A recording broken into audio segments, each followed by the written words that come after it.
umuntu kiremwa cy'Imana kigizwe n'impwemu zibiri mu byumve neza na wewe na jewe twese tugizwe n'ivyo bintu bibiri nyene. Nivyo tugiye kuvugana ngaha. Murabizi yuko ashaka kufa ndosa akanya, Imana impejeje akanya, murafata akanya ngatanga message kugira ngo dushobore gusangira ivyiyumviro, kugira ngo dushobore kuvugana ku bintu byoshobora kudufasha buri gihe, buri misi yose. No muri kano kanya tugiye kuvugana kuri ivyo bintu, kandi yizera neza yuko ari ibintu bishobora kugufasha mu buzima bwawe, bikakugirira akamaro. Umuntu rero, umwana w'umuntu, ukuntu tumuzi, ukuntu ameze, ukuntu wewe umeze, ukuntu nanje meze, tugizwe n'impwemu zibiri, tugizwe n'ibintu bibiri. Urabona, sishobora kugira iri jisho ngo singire iri jisho, sishobora kugira ahampemera singire ngaha, sishobora kugira ubu gutwi ngo singire ngaha uku kundi gutwi. Ivyo bisigura iki? Ivyo bisigura yuko no mu mutima wawe nuko nyene umuntu afise ivyumviro bibiri. Reka dutangure kuvuga ku vyumviro kumbure vyiza, kuko murazi yuko muri ivyo bintu umuntu agizwe navyo ni kibi n'iciza. Muri wewe harimo ikibi n'iciza, nivyo bintu bikugwaniramo imisi yose, buri gihe, buri mwanya. Igihe yageze yuko ushobora kuba ushaka gufata nk'ingingo kanaka, ivyo bintu bibiri nivyo byama biriko birakugwaniramo, ikibi n'iciza. Nico gituma mubona umuntu afise ibintu bibiri, nta gutwi ko mu buryo gushobora kuhaba, hama ntabe ugutwi ko mu bubamfu. Ndabizi yuko ibi byose mumaze kubibona. Impwemu zibiri, kibi n'iciza, ivyo bitugwaniramo imisi yose, buri munsi. Igihe umuntu ashoboye kuba ashitse nko muri situation yo gufata decision, ivyo bintu biramugwaniramo buri kanya, biri umwanya, buri chaque seconde. Mu gihe ubishitse mu gihe cyo gufata cyane nk'ama decision, ivyo bintu birakugwaniramo, birakugwanirako. Ikibi n'iciza.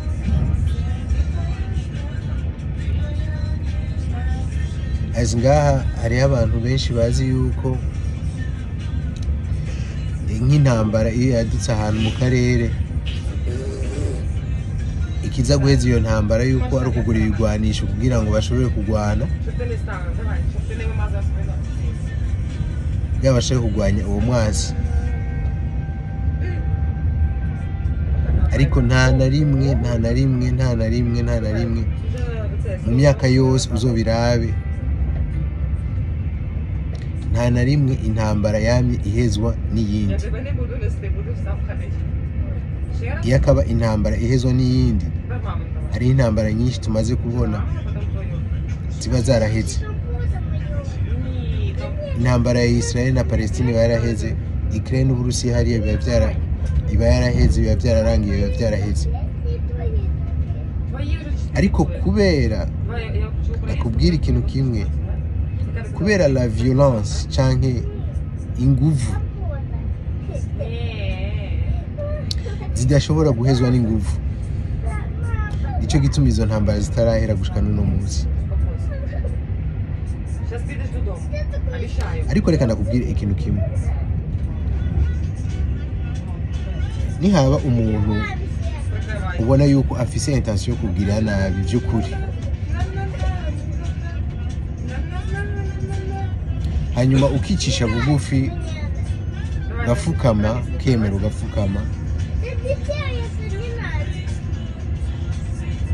kenshi na kenshi ivyo bintu bizohera. Azokubabarira cyangwa muri kijya kibi yashaka gukora, kenshi na kenshi ico kibi arashobora kutagikora akagiheba. Kubera iki? Kwa wicishije bugufi, wiyumviriye ku ciza, wiyumviriye ku neza. Savidi nawe yuko biza kumwinfluencer positivement, ugasanga ca kibi ariko arakora cya kibi yagomba kore nawe agikozemo cyangwa gihindutsemo iciza.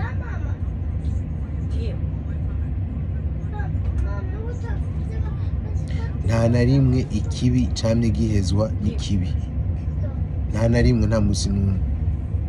Rero nicyo gituma kuri uno munsi nagomba ndaguhe iyi message. Agasanga mu mutima iwawe hariho ikibi n'iciza, urakwiye kuraba. Agasanga wifuza kugira amahoro mu mutima wawe, urakwiye kuraba yuko ivyo uri kurakora cyangwa ivyo amadecision uri kurafata mu mutima wawe cyangwa mu buzima bwawe, yuko ari amadecision ari positive, yuko ari amadecision afasha abantu, yuko ivyo uvuga cyangwa ivyo ugiye kuvuga ari ibintu bishobora gufasha abantu, ari ibintu byiza. Kuko twaba tubona muri no minsi umengo nta cyiza kigisigaye, umenga abantu barize cyane gukora ikibi termake. Umuntu aba ariko aravuga iciza, nk'ubu naho noba ndiko ndavuga gutya turiko turaganira, hashobora kuza nk'umuntu ngaha muri commentaire agaca mbwira nabi canka akagira guta kantuka, nama nabibonye. Kandi jewe nta n'amafiltre nasize kugira ngo ibitutsi bisigare hariya muri Facebook, ariko biradushikira twese abariko bararaba tukabibona. Ariko ivyo ntibinca intege, ahubwo biratuma ndonka izindi nguvu zo gukora. Biraboneka yuko hariho abantu mba ndiko ndakora ku mutima, hariho abantu mba ndiko ndakora ku mutima, ahubwo bimpa izindi ntege zo gukora cyane.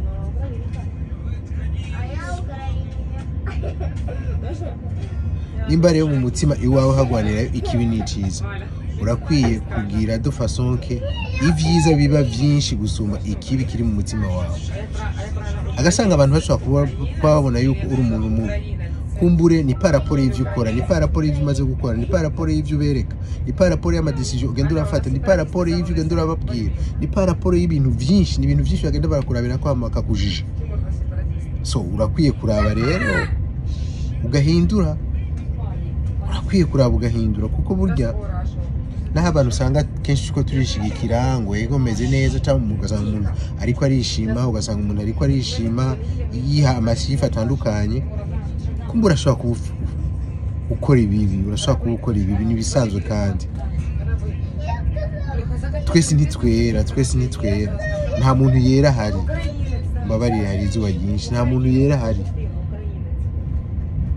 Ariko rero ibi nibyamara kubana byinshi, abantu bazovuga ati umuntu arakora ikibi, ni waba ukora n'iciza, n'abantu bazobivuga kubwira bati urakora iciza.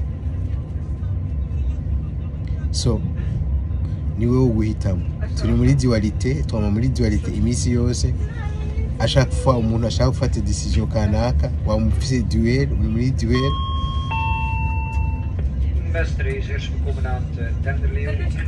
Mbabariye ndi muri train, nicyo gituma mwumva amajwi y'abantu bavuga, ariko ndakunda gutanga message kwa niko kanya mbafise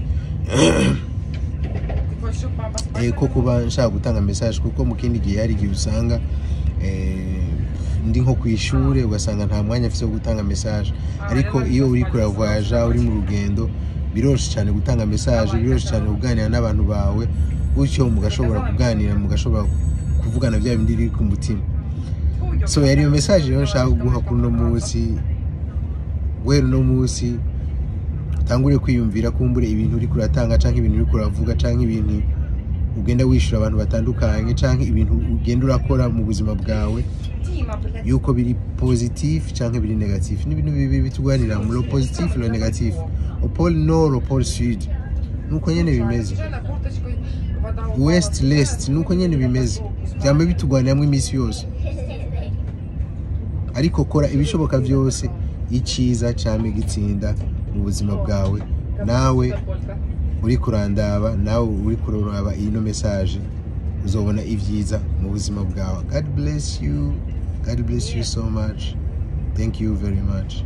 Tuzosubira mukandika message nyene, bazi yuko namafise utu message mbashaka kwitangira, mbashaka kugira ngo abantu banje mwe muri ko murankurikirana mwumve, kugira ngo tugende turahinduka, tugende turiyubura mu nkomezi nshasha uko bukeye uko bwije.